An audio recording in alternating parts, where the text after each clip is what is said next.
তো আমি পৰিমিতি চেপ্টাৰটোৰ আগৰ ভিডিঅ'ত আমি কি শিকিছিলোঁ? আয়ত আৰু বৰ্গৰ বিষয়ে শিকিছিলোঁ।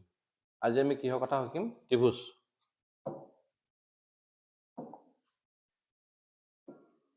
যিকোনো এটা ত্ৰিভুজৰ ক্ষেত্ৰত যদি আমি চাওঁ, ইয়াৰ যিটো তলফালে থাকিব এইটো কি কোৱা হ'ব? ভূমি বুলি কোৱা হ'ব। কি বুলি কোৱা হ'ব? ভূমি। আৰু এই যিটো থাকিব একদম শীৰ্ষবিন্দুটোৰ পৰা তাৰ বিপৰীত বাহুটোলৈকে যিডাল আমাৰ লম্ব থাকিব সেইডালৰ নাম কি কোৱা হ'ব? উন্নতি। কি বুলি কোৱা হ'ব? উন্নতি। ভূমিক কিহেদি বুজাব? বি আখৰ দি বুজাব। উন্নতি কিহেদি বুজাব?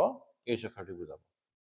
যদি ইয়াৰ ক্ষেত্ৰত আমি কালি উলিয়াবলগীয়া হয়, ভূমিৰ ক্ষেত্ৰত ত্ৰিভুজৰ ক্ষেত্ৰত আমি যদি কালি উলিয়াওঁ, তেনেহ'লে ইয়াত ফৰ্মুলা কি হ'ব? হাফ ইনটু ভূমি পূৰণ উন্নতি। চৰ্টত লিখিবলৈ গ'লে কি হ'ব? Half B H. B H এইটো হৈছে ইয়াৰ কালিৰ ফৰ্মুলা। উদাহৰণস্বৰূপে আমি ধৰি লৈছোঁ কোনোবা এটা ত্ৰিভুজৰ ভূমি দিয়া আছে কিমান? 10 চেণ্টিমিটাৰ আৰু উন্নতি দিয়া আছে ধৰি লোৱা 15 চেণ্টিমিটাৰ। তেনেহ'লে এই ত্ৰিভুজটোৰ কালি নিৰ্ণয় কৰিবলৈ আমি কি কৰিম? হাফ পূৰণ ভূমি কিমান আছিলে? 10 আৰু উন্নতি কিমান আছিলে? 15। এনেকৈ লিখি ল'ম। লিখি পেলাই 2 দি 10 কেইবাৰ যাব? 5 বাৰ। 5 আৰু 15 পূৰণ হৈ যাব। 5 × 25 5 উকলিব 2, 5 × 5 6 7, অৰ্থাৎ 75 চেণ্টিমিটাৰ স্কোৱাৰ। অৰ্থাৎ এই ত্ৰিভুজটোৰ কালি কিমান হ'ব? 75 চেণ্টিমিটাৰ স্কোৱাৰ। হৈছে। একেটা ত্ৰিভুজৰ ক্ষেত্ৰত যদি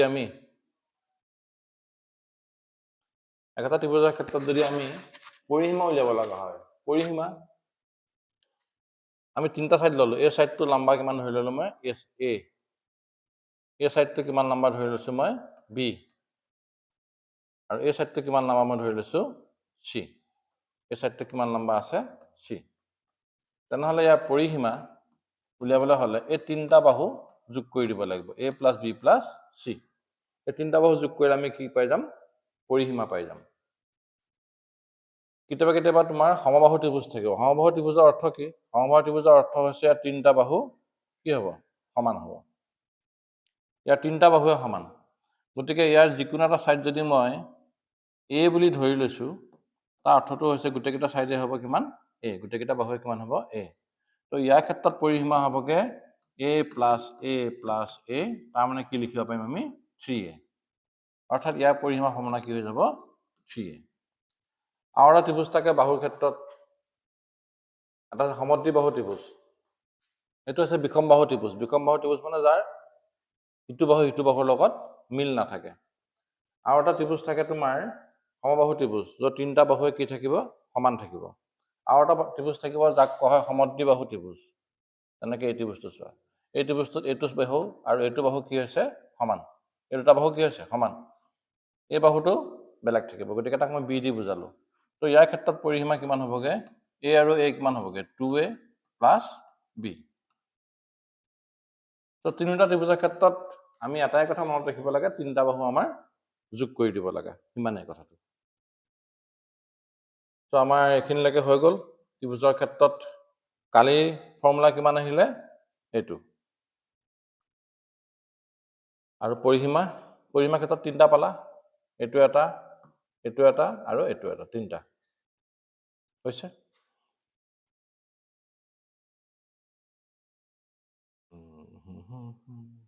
যিটো ক'ত আছে? বহুত বস্তু আহি যায়। তাৰপিছত আমি সামান্তৰিকৰ কথা পঢ়োঁ। এটা সামান্তৰিক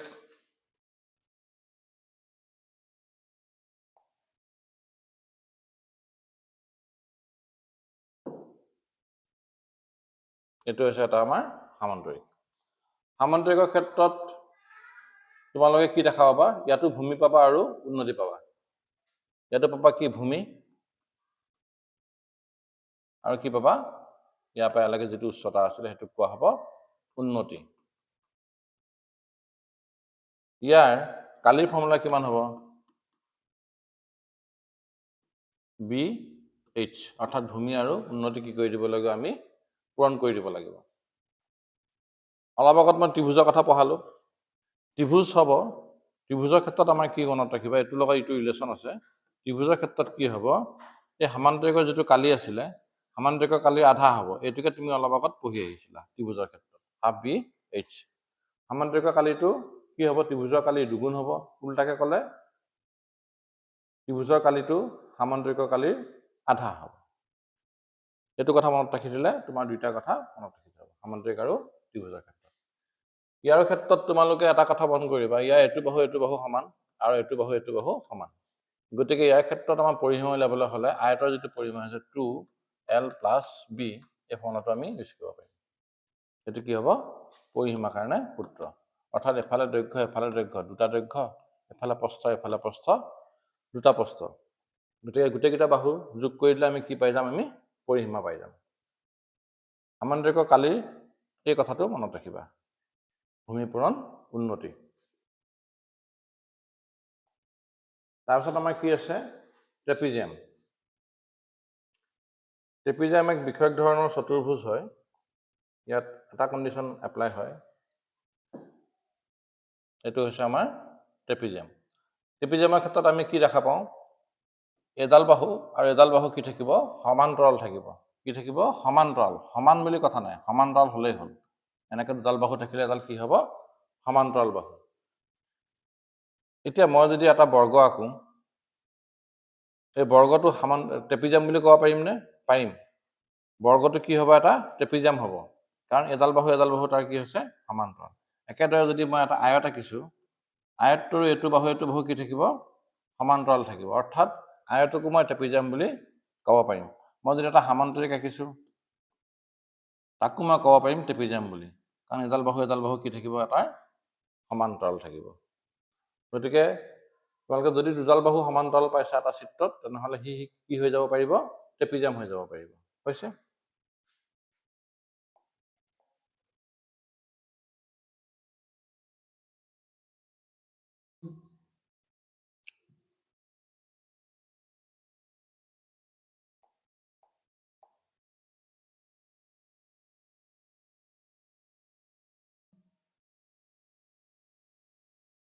ট্ৰেপিজিয়ামৰ ক্ষেত্ৰত ইয়াৰ দুডাল বাহু কি থাকিব, সমান্তৰাল থাকিব।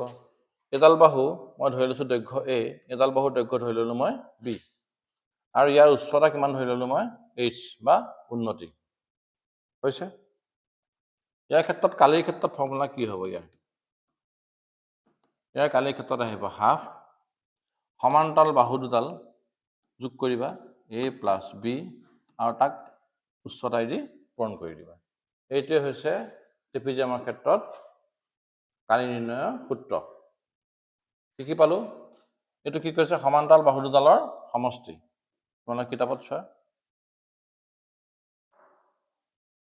সমান্তৰাল বাহু দুডালৰ সমষ্টি মানে কি, এই দুডাল বাহু সমান্তৰাল আছিলে, এই দুডালৰ যোগফল হ'ব, আৰু সমান্তৰাল বাহু দুডালৰ মাজৰ লম্ব দূৰত্ব অৰ্থাৎ উচ্চতাটো, এডাল বাহুৰ মাজত কিমান দূৰত্ব আছে, সেই দূৰত্বটোকে আমি কি কৰিম, ইয়াত লিখি দিম।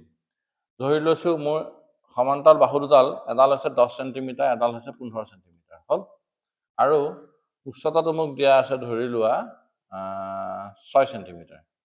তেনেহ'লে ইয়াৰ কালি কিমান হ'ব, ইয়াৰ কালি নিৰ্ণয় কৰিবলৈ হাফ, সমান্তৰাল বাহু দুডাল লিখি দিয়া 10 আৰু 15, 10 + 15, আৰু উচ্চতা কিমান কৈছে 6।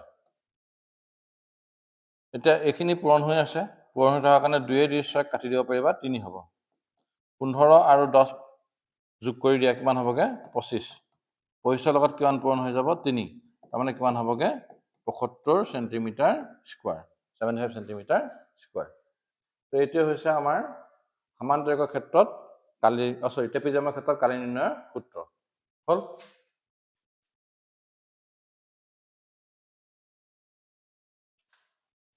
ইয়াৰ পিছৰটো চোৱা, বৃত্ত।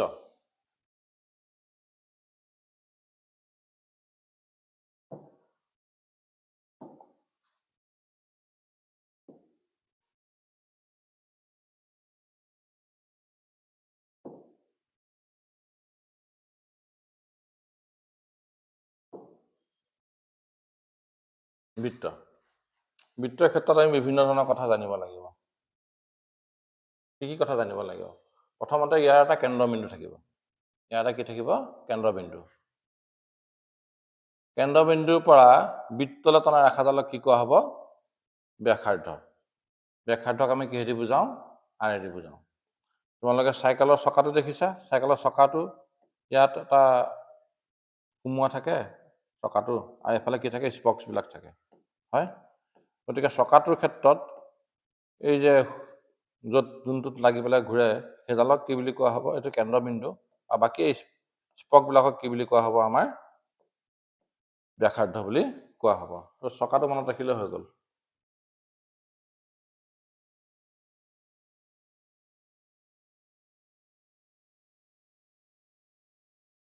চ' ইয়াত তোমালোকে কি পাবা? এটা ব্যাসাৰ্ধ পাবা। ব্যাসাৰ্ধৰ লগত তুমি আৰু এটা সৰুকৈ জানি থ'ব লাগিব, এইডালক কি কোৱা হ'ব? ব্যাস বুলি কোৱা হ'ব। এইডালৰ নাম হৈছে ব্যাস।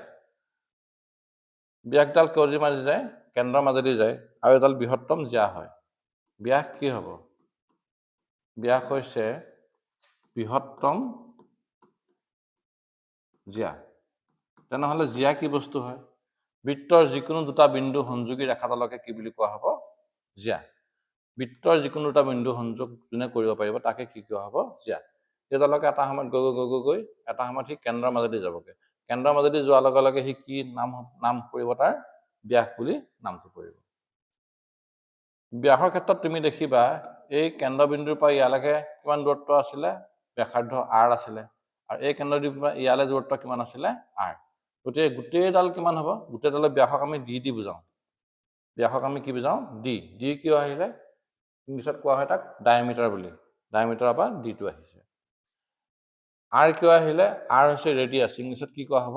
ৰেডিয়াছ। সেইকাৰণে অসমীয়াত কি বুলি কোৱা হ'ব? ব্যাসাৰ্ধ। সেইকাৰণে ইয়াৰ পৰা R আহিলে। ডি হৈছে ডায়ামিটাৰ, সেইকাৰণে তাৰপৰা ডি আহিছে, হ'ল? ত' ডি আৰু R দুটা যোগ কৰি পেলাই পাইছোঁ, অৰ্থাৎ ব্যাসাৰ্ধ দুটা যোগ কৰিলে আমি কি পাম? ব্যাস পাম। গতিকে ইয়াক কিহেদি চৰ্টত লিখিব পাৰি? D is equal to 2R। এইটো কথা কিয় জানিব লাগে? বিভিন্ন ধৰণৰ প্ৰশ্নত আমাক ব্যাসাৰ্ধ দৰকাৰ আছিলে, ব্যাসাৰ্ধ দৰকাৰ থাকে, কিন্তু আমাক কি দিয়া থাকিব? ব্যাস দিয়া থাকিব। উদাহৰণস্বৰূপে ডি ইজ ইকুৱেল টু আমাক দিয়া আছিলে 10 চেণ্টিমিটাৰ। ডি কিমান দিয়া আছিলে? 10 চেণ্টিমিটাৰ। অৰ্থাৎ ব্যাস কিমান দিয়া আছিলে? 10 চেণ্টিমিটাৰ। তুমি ইয়াৰ ব্যাসাৰ্ধটো উলিয়াই ল'ব লাগে। ব্যাসাৰ্ধ কি হ'ব? ব্যাসাৰ্ধ কি হ'ব? এই ব্যাসৰ আধা হ'ব, গতিকে তাক 2 দি হৰণ কৰি দিব লাগিব। 2 দি কিমান যাব? 5। তাৰমানে এইটো 5 চেণ্টিমিটাৰ হ'ব। ব্যাস দিয়া থাকিলে আমি ব্যাসাৰ্ধ কেনেকৈ উলিয়াম? তাক 2 দি হৰণ কৰি দিম। কিমান পাম? 5 চেণ্টিমিটাৰ।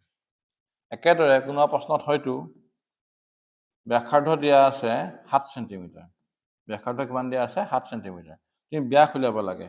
ব্যাস উলিয়াবলৈ হ'লে 2ৰ লগত 7টো পূৰণ কৰি দিম, কিমান হৈ যাব? 14 চেণ্টিমিটাৰ। তো এই দুটা ৰিলেশ্যনশ্বিপ চলি থাকিব। এই দুটা মনত ৰাখিব লাগিব। যদি ব্যাস দিয়া থাকে ব্যাসাৰ্ধ উলিয়াব লাগে, 2 দি হৰণ কৰিব লাগিব। আৰু যদি ব্যাসাৰ্ধ দিয়া থাকে আৰু আমি কি উলিয়াব লাগে? ব্যাস উলিয়াব লাগে, তাক তেনেহ'লে 2 দি পূৰণ কৰিব লাগিব। হৈছে? এতিয়া আমি ইয়াৰ পঢ়িব লাগিব কালিখিনি। মই এইখিনি ডিলিট কৰি লৈছোঁ, নতুনকৈ এটা চিত্ৰ আকৌ আঁকিম।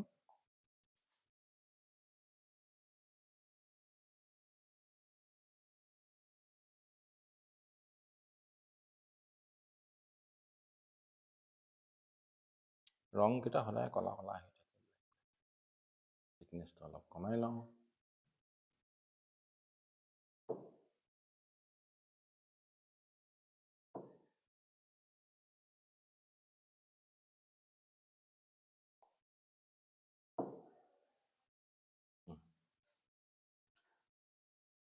এতিয়া আমি ব্যাসাৰ্ধৰ বিষয়ে গম পালোঁ। ব্যাসাৰ্ধ হৈছে কেন্দ্ৰ আৰু বৃত্ত সংযোগী ৰেখাডালকে কি কোৱা হ'ব? ব্যাসাৰ্ধ। তো আমি ইয়াক কিহেদি বুজালো? R দি। এতিয়া ইয়াৰ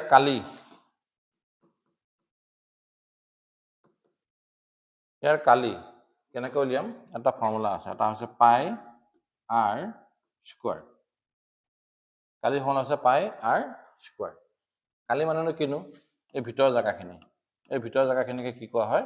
কালি বুলি কোৱা হ'ব। কালিৰ ফৰ্মুলা কি হ'ব? পাই R স্কোৱাৰ। আৰু যদি মই এডাল ৰছী এইকণত লৈ ইয়াৰ চাৰিওফালেদি যদি মই জুখিবলৈ যাওঁ, এনেকৈ যদি জোখোঁ, কিমান, পাছত মই ৰছীডাল যদি খুলি পেলাই চাওঁ কিমান লাম্বা পালোঁ, সেইটোকে কোৱা হ'ব পৰিধি। ইয়াক কি কোৱা হ'ব? পৰিধি। পৰিধি মানে এই বৃত্তটো চাৰিসীমা, এই বৃত্তটো চাৰিওফালটো কিমান লাম্বা আছে তাকে কি কোৱা হ'ব? পৰিধি। পৰিধিৰ ফৰ্মুলা হৈছে 2πr। গতিকে এই দুইটা ফৰ্মুলা তোমালোকৰ খুব দৰকাৰী, কালিৰ ক্ষেত্ৰত আৰু পৰিধি। অৰ্থাৎ বৃত্তৰ কালি অৰ্থাৎ ভিতৰত জেগা কিমান আছে আৰু পৰিধি তুমি চাৰিওফালে যদি ফেন্সিং দিয়া, এই বৃত্তটো চাৰিওফালে যদি ফেন্সিং দিয়া কিমান লাম্বা হ'ব ফেন্সিং, কিমান দৈৰ্ঘ্যৰ হ'ব ফেন্সিংখন, সেইটোকে কি কোৱা হ'ব? পৰিধি। সেইটো জানিবলৈ হ'লেও আমাক ব্যাসাৰ্ধ দৰকাৰ, 2πr। দুইটাৰ ক্ষেত্ৰতে আমাক এই আৰটো অৰ্থাৎ ব্যাসাৰ্ধটো আমাৰ খুবেই দৰকাৰী কথা, এই দুটা আমাক লাগিবই লাগিব।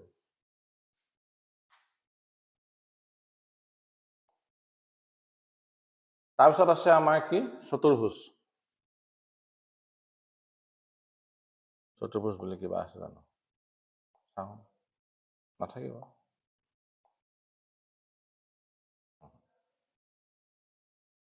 তো চতুৰ্ভুজ মানে কিনো? যিকোনো চাৰিডাল বাহু যেনেকৈ নাৰাখা কিয়, ইয়াত কেইডাল বাহু আছে? চাৰিডাল। তিনিডাল বাহু থাকিলে তাক ত্ৰিভুজ বুলি কোৱা হ'ব, চাৰিডাল বাহু থাকিলে তাক চতুৰ্ভুজ বুলি কোৱা হ'ব। হৈছে? এতিয়া যে আমি পঢ়ি আছোঁ বৰ্গ, আয়ত, সামান্তৰিক, ট্ৰেপিজিয়াম, এই সকলোবিলাক হৈছে চতুৰ্ভুজৰ একোটা একোটা ভাগ, গোটেইবিলাকে চতুৰ্ভুজ। এতিয়া চতুৰ্ভুজৰ ক্ষেত্ৰত কালি নিৰ্ণয় কৰিবলৈ হ'লে মই এই চিত্ৰটোকে আঁকি দিছোঁ যাতে বুজাত সুবিধা হয় তোমালোকৰ।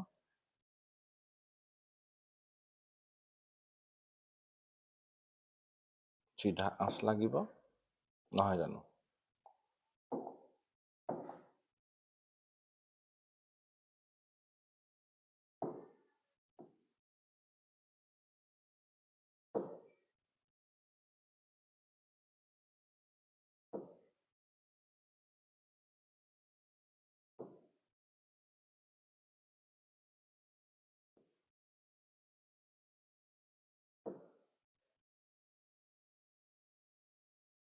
এইটো কি হ'ল? আমাৰ এটা চতুৰ্ভুজ।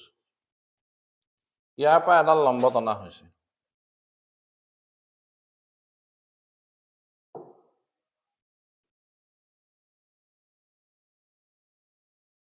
আৰু ইয়াৰ পৰা এডাল লম্ব টনা হৈছে।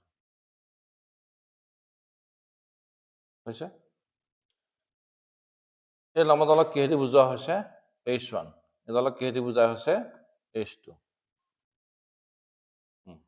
এইডাল কি কোৱা হ'ব? শাখা লম্ব। অৰ্থাৎ এই চতুৰ্ভুজটো আমি দুটা ত্ৰিভুজত বনালো, ইয়াৰ এটা লম্ব ল'লো, ইয়াৰ এটা লম্ব ল'লো, আৰু এইডালক কি কোৱা হ'ব? এই নাম বি দিছোঁ বুজিবৰ কাৰণে। এই বিডালক কি বুলি কোৱা হ'ব? কৰ্ণ। ইয়াৰ নাম কি হ'বগে? কৰ্ণ। এতিয়া ইয়াৰ ফৰ্মুলা হৈছে কালিৰ ক্ষেত্ৰত হাফ শাখা লম্বৰ সমষ্টি পূৰণ কৰ্ণ। শাখা লম্বৰ সমষ্টি তাৰমানে H1 প্লাছ H2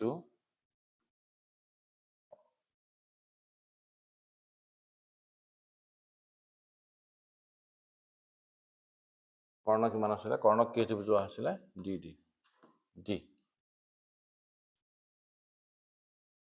অলপ আগত ট্ৰেপিজাম পঢ়ি গৈছিলোঁ, ট্ৰেপিজামৰ লগত এইটো কৰিলেশ্যন বনাব পৰা মনত ৰাখিবৰ কাৰণে। ট্ৰেপিজামটো কেনেকুৱা আছিলে? এনেকুৱা আছিলে। ইয়াতে এ আৰু বি আছিলে কি? সমান্তৰাল বাহু দুডালৰ দৈৰ্ঘ্যৰ। এ আৰু বি কি কৰিছিলোঁ আমি? সমষ্টি কৰিছিলোঁ। সমষ্টি মানে যোগ কৰা। যেনেকৈ এইডাল এডাল শাখা লম্ব, এডাল এটা আছে শাখা লম্ব, এহেঁত দুডালৰ কি হৈছে? সমষ্টি। তাৰপিছত কিহেদি পূৰণ কৰিছিলা? উচ্চতাই দি। ইয়াত কিহেদি পূৰণ কৰিব লাগিব? ডি। বুজি পাইছোঁ? ডি মানে কৰ্ণদি পূৰণ কৰিব লাগে। ইয়াত কিহেদি পূৰণ কৰিছিলা? H দি। আৰু দুইটাৰ ক্ষেত্ৰতে আধা লৈছিলা। ট্ৰেপিজিয়াম আৰু চতুৰ্ভুজটো তোমালোকে যদি অকণ ইটোৰ লগত সিটো অকণ এডজাষ্ট কৰি চালা, প্ৰতিটো কথা বেলেগ বেলেগকৈ মনত ৰাখিব নালাগিব। শাখা লম্বৰ সমষ্টি পূৰণ ডি হৈ গ'ল। এইখিনি হৈছে আমাৰ চতুৰ্ভুজৰ কাহিনী। ইয়াৰ পিছত আমি আহি যাওঁ, কি আছে? লম্বাচ।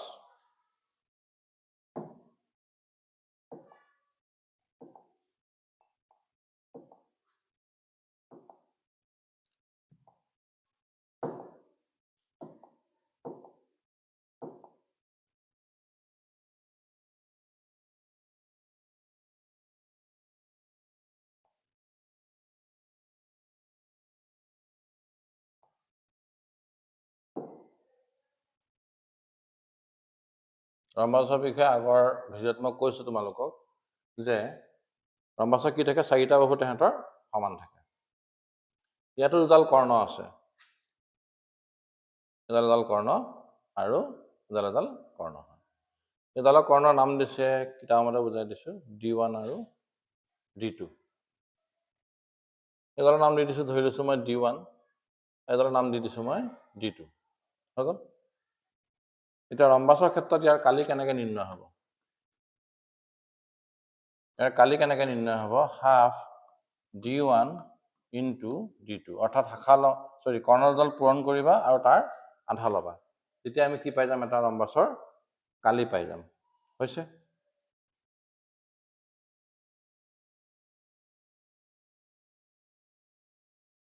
এইখিনিলৈকে আমাৰ বুজা হৈ গ'ল। এতিয়া আমি ইয়াত থকা প্ৰশ্ন বা উদাহৰণখিনি আমি চাওঁ। বেছি ডাঙৰ হ'ব, চলিব। এইটো মই মুখতে বুজাই দিছোঁ, মানে কৰি নেদেখাওঁ। বৰ্গাকৃতি বাগিচা এখনৰ দিশ কিমান কৈছে? 40 মিটাৰ। বৰ্গাকৃতি বাগিচা এখন আছে, তাৰ দিশ কিমান আছে? 40 মিটাৰ। আনহাতে আয়তাকাৰ বাগিচা এখনৰ দিশ 50 মিটাৰ আৰু প্ৰস্থ 30 মিটাৰ। দুইখন বাগিচাৰ প্ৰত্যেকৰে পৰিসীমা কিমান? কোনখন বাগিচাৰ কালি বেছি আৰু কিমান বেছি? তো সহজ কথা। বৰ্গাকৃতি বাগিচা আছিলে,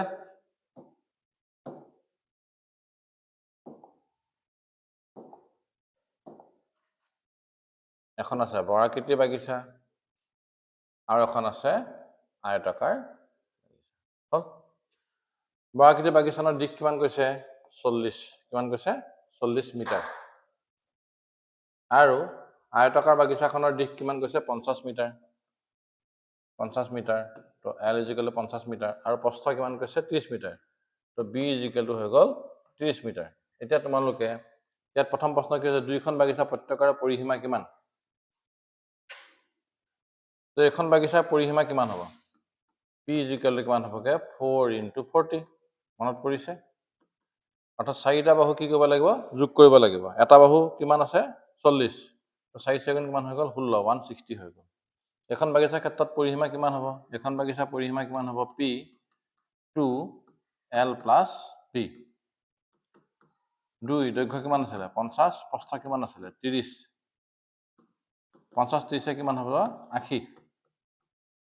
8 কিমান হৈ গ'ল? 16। অৰ্থাৎ দুইখন বাগিচাৰে পৰিসীমা আমি কিমান পালোঁ? একে, 160 মিটাৰ আৰু 160 মিটাৰ পালোঁ। কোনখন বাগিচাৰ কালি বেছি আৰু কিমান বেছি? এতিয়া কালি উলিয়াব লাগিব। ইয়াৰ ক্ষেত্ৰত কালি কিমান হ'বগে? ইয়াৰ ক্ষেত্ৰত কালি কিমান হ'বগে? এফালে 40 হ'লে এফালে 40। মই কি শিকাইছিলোঁ? এই দুটা বাহু পূৰণ কৰি দিব লাগে। তো 40 পূৰণ 40। 4 × 4 কিমান হ'বগে? 16। আৰু পিছফালে দুটা শূন্য বহি যাব। 1600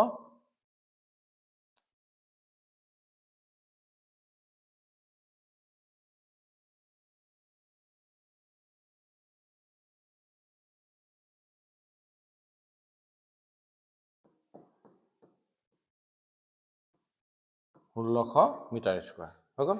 এখন বাগিচা কালি কিমান হ'বগে? এখন বাগিচা কালিৰ কাৰণে কি কৰিব লাগিব? দৈৰ্ঘ্য পূৰণ প্ৰস্থ।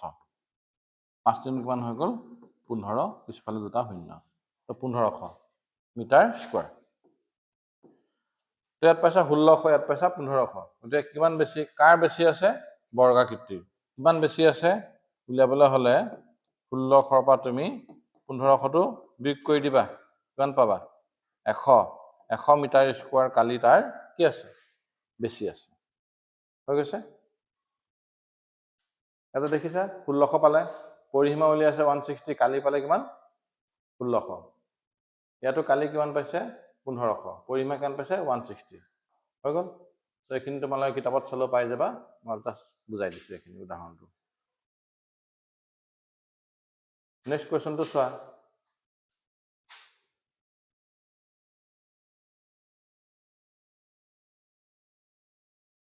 ইয়াত এটা ট্ৰেপিজিয়াম আছে। ট্ৰেপিজিয়ামৰ কালি কিমান কৈছে? 200 বৰ্গ মিটাৰ। এটা ট্ৰেপিজিয়াম আছে। ট্ৰেপিজিয়ামৰ কালি কিমান কৈছে? 200 বৰ্গ মিটাৰ। ইয়াত কি দিয়া আছে? A কিমান দিয়া আছে? 200 বৰ্গ মিটাৰ। সমান্তৰাল বাহু দুটাৰ চুটি বাহুটোৰ দিশ 20 মিটাৰ। এই চুটি বাহুটোৰ দিশ কিমান কৈছে? 20 মিটাৰ। ইহঁতৰ মাজৰ লম্ব দূৰত্ব 8 মিটাৰ। অৰ্থাৎ এই লম্ব দূৰত্বটো কিমান হৈছে? 8 মিটাৰ। এইটোক আমি কিহেদি বুজাইছিলোঁ? এ দি। এইটো কিহেদি বুজাম? বি দি। এইটো কিহেদি বুজাম? H D. কিমান দিয়া হৈছে? 8 মিটাৰ। 8 মিটাৰ।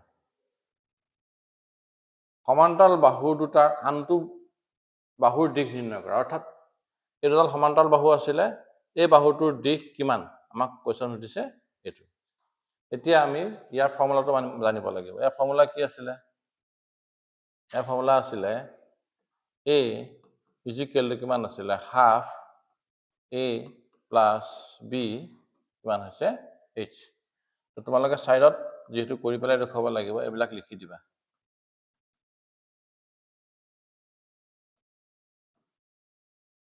ইয়াত এতিয়া আমি জেগাই জেগাই বস্তুবিলাক বহুৱাই যাম। তাৰমানে কালি কিমান পাইছিলোঁ? 200। এই জেগাত কিমান হৈলে? 200। ইয়াত কিমান হৈ গ'ল? হাফ। ইয়াতে এ প্লাছ বি আছে। এ কিমান আছিলে? 20। বি আমি উলিয়াব লাগিব। এইচ কিমান আছে?